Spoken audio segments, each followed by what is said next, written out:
जब आपकी कोई इच्छा बार बार अधूरी रह जाती है, तो अक्सर आप यही सोचते हैं कि शायद आपने पर्याप्त मेहनत नहीं की, पर्याप्त प्रार्थना नहीं की, या आपकी किस्मत आपके साथ नहीं है।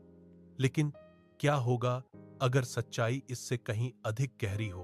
क्या होगा अगर समस्या आपकी मेहनत में नहीं, बल्कि उस ऊर्जा में हो जिससे आप जीवन को छू रहे हैं? क्योंकि इस ब्रह्मांड में जो कुछ भी दिखाई देता है, ग्रह, तारे, ध्वनि, प्रकाश, आपका शरीर, आपके विचार, आपकी भावनाएं, सब कुछ एक कंपन है। आधुनिक विज्ञान, विशेष रूप से क्वांटम फिजिक्स, हमें बताता है कि पदार्थ अपने सबसे सूक्ष्म स्तर पर स्थिर वस्तु नहीं, बल्कि ऊर्जा और संभावनाओं का एक गतिशील क्षेत्र है। वहीं प्राचीन भारतीय ज्ञान परंपरा हजारों वर्षों पहले कह चुकी थी, नाद ब्रह्म, अर्थात यह संपूर्ण अस्तित्व एक कंपन, एक ध्वनि, एक तरंग है। लेकिन यहाँ एक बहुत महत्वपूर्ण बात समझना आवश्यक है। आजकल सोशल मीडिया और मोटिवेशनल वीडियो में law of attraction, manifestation, positive thinking जैसे शब्द इतने अधिक दोहराए जाते हैं कि लोग यह मान बैठते हैं कि केवल कुछ सोच लेने से वास्तविकता बदल जाएगी, जबकि वास्तविक जीवन इतना सरल नहीं है। वैज्ञानिक दृष्टि से ऐसा कोई स्पष्ट प्रमाण नहीं मिला कि केवल सोचने भर से ब्रह्मांड जादुई ढंग से आपकी इच्छाएं पूरी कर देता है। लेकिन मनोविज्ञान यह अवश्य बताता है कि आपके विचार, आपकी भावनाएं और आपका ध्यान आपके व्यवहार, निर्णय और अनुभवों को गहराई से प्रभावित करते हैं। यही वह बिंदु है जहां आध्यात्म और विज्ञान एक दूसरे को छूते हुए दिखाई देते हैं। आपने कभी ध्यान दिया होगा कि जब आपका मन भय से भरा होता है, तो आपको हर जगह खतरा दिखाई देता है। जब आप दुख में होते हैं, तो पूरी दुनिया भारी लगती है, और जब आप प्रेम या उत्साह में होते हैं, तो वही दुनिया सुंदर लगने लगती है। इसका कारण बाहरी दुनिया नहीं, बल्कि आपकी चेतना की अवस्था होती है। आपका मस्तिष्क उसी प्रकार की जानकारी को अधिक ग्रहण करने लगता है जिस भावना में आप जी रहे होते हैं। मनोविज्ञान में इसे रेटिकुलर एक्टिवेटिंग सिस्टम कहा जाता है।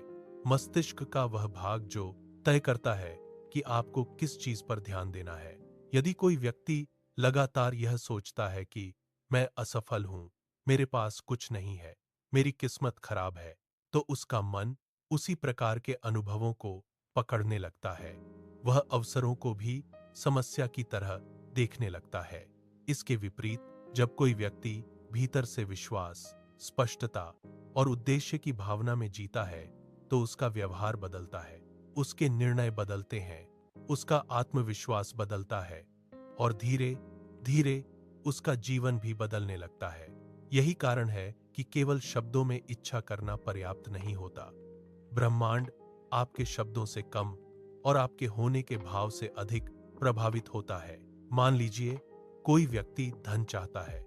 वह प्रतिदिन कहता है, मैं अमीर बनना चाहता हूं, लेकिन भीतर से वह लगातार कमी, डर और असुरक्षा महसूस करता है। उसका अवचेतन मन पहले से ही यह मान चुका होता है कि मेरे पास कभी पर्याप्त नहीं होगा। अब बाहर की इच्छा और भीतर की भावना दो अलग दिशाओं में काम कर रही हैं। परिणामस्वरूप व्यक्ति बिखरा हुआ अनुभव करता है। इसके विपरीत, जब कोई व्यक्ति धीरे धीरे अपने भीतर समृद्धि, आत्मविश्वास और योग्य होने की भावना विकसित करता है, तो उसकी ऊर्जा बदलने लगती है।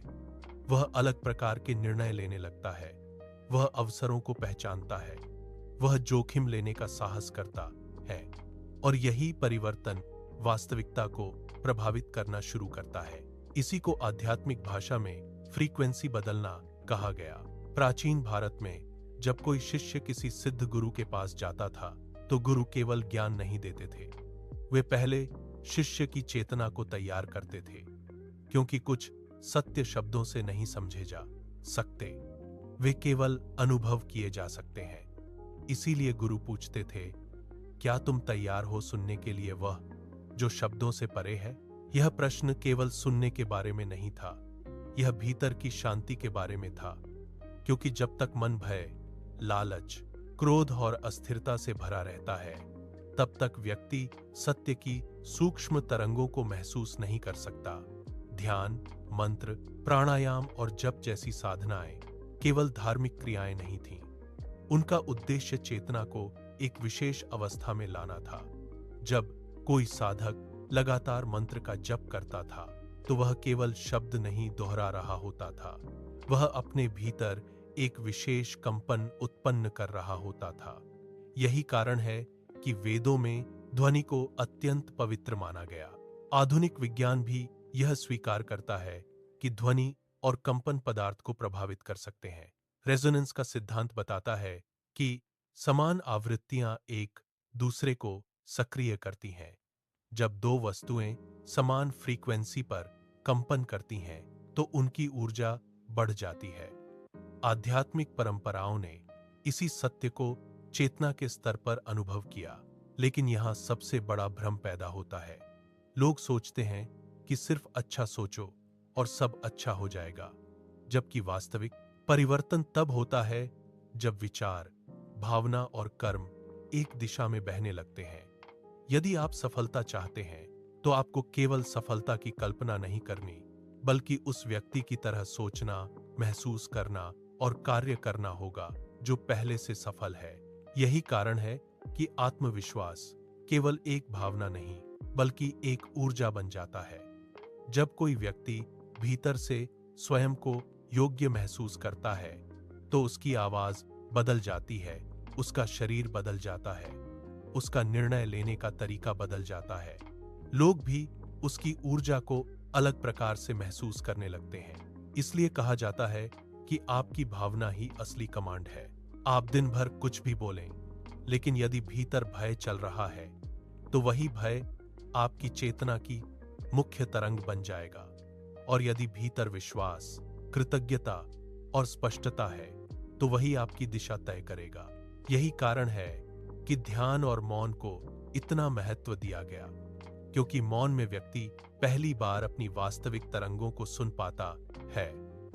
सामान्य जीवन में हमारा मन इतना शोर से भरा रहता है कि हमें अपनी ही चेतना की आवाज सुनाई नहीं देती।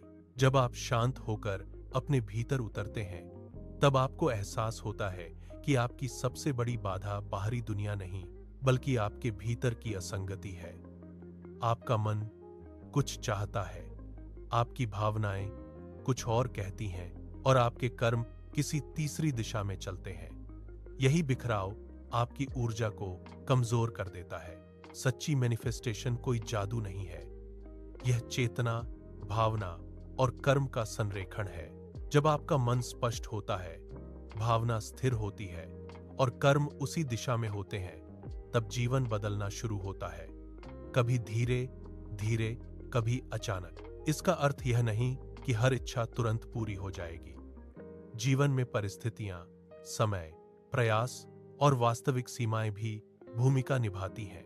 लेकिन एक बात निश्चित है, जब व्यक्ति भीतर से बदलता है, तो वह दुनिया को देखने और उससे जुड़ने का तरीका बदल देता है, और वही परिवर्तन अंततः उसके अनुभवों को भी बदलने लगता है। इसलिए यदि आपकी इच्छा अभी तक पूरी नहीं हुई, तो स्वयं को दोष मत दीजिए। पहले यह देखिए कि आपकी चेतना किस फ्रीक्वेंसी पर ट्यून है। क्या आप भय में जी रहे हैं या विश्वास में? क्या आप कमी महसूस कर रहे हैं या कृतज्ञता? क्या आप केवल चाह रहे हैं या वास्तव में उस सत्य के साथ कंपित भी हो रहे हैं? क्योंकि ब्रह्मांड शायद आपके शब्द नहीं सुनता, वह आपकी अवस्था को महसूस करता है। और जिस दिन आपका विचार, आपकी भावना और आपका कर्म एक ही दिशा में कंपन करने लगेंगे, उसी दिन आपकी चेतना केवल इच्छा नहीं करेगी, वह सृजन करना शुरू कर देगी।